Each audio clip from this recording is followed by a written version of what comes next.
Abu Isa Al-Mughira ibn Shu'ba radhiyallohu anhu dan rivoyat qilinadi.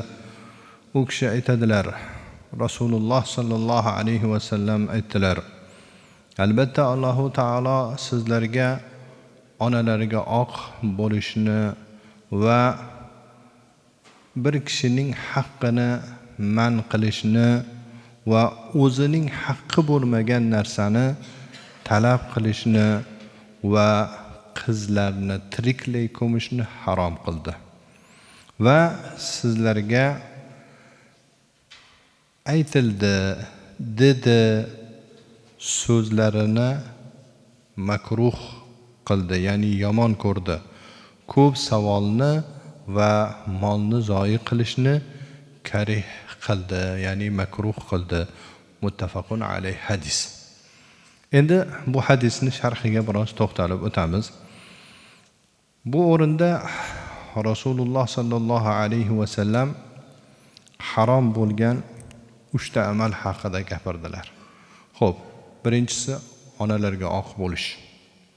Otaga oq bo'lish ham, onaga oq bo'lish ham shar'an harom hisoblanadi. Oq bo'lish uchun ota-ona seni oq qildim deyishi shart emas. Ularni qalbi ranjisa, og'rinsa bo'ldi, o'sha go'yoki ota-onaga oq bo'lish azizlar. Ikkinchisi, birovning haqqini bermasdan ushlab turish, to'sib turish. Bu ham harom. O'zini haqqi bo'lmagan narsani talab qilish, o'zi uchun halol bo'lmagan bir haqni talab qilish, bu ham harom. Shuningdek, qizlarni tiriklay ko'mish bo'lgan avval jahiliyat paytida, islomdan oldingi davrlar, mana shularni harom ekanligini Rasululloh sallallohu alayhi va sallam e'lon qildilar.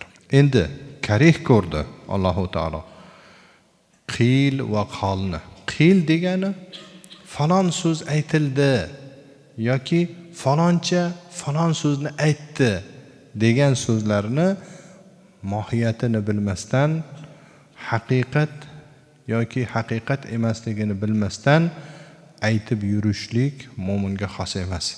Rasululloh sallallohu alayhi va sallam aytadilarki, kishini eshitgan so'zini gapirib yurishi uning yolg'onchiligiga kifoya qiladi deganlar.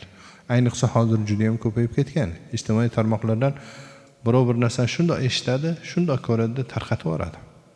Yo'q, mo'min kishi bir fosiq xabar keltirsa uni aniqlashligi Qur'oni Karimda zikr qilib o'tilgan.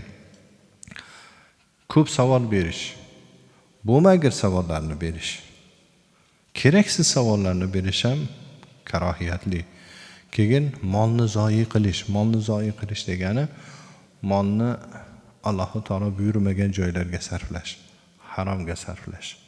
Molni isrof qilish yoki molni himoyalanmagan joyga tashlab qo'yib, natijada uni zoyi bo'lishiga sababchi bo'lish ham molni zoyi qilishga kiradi. Muttafaqun alayh bo'lgan hadis.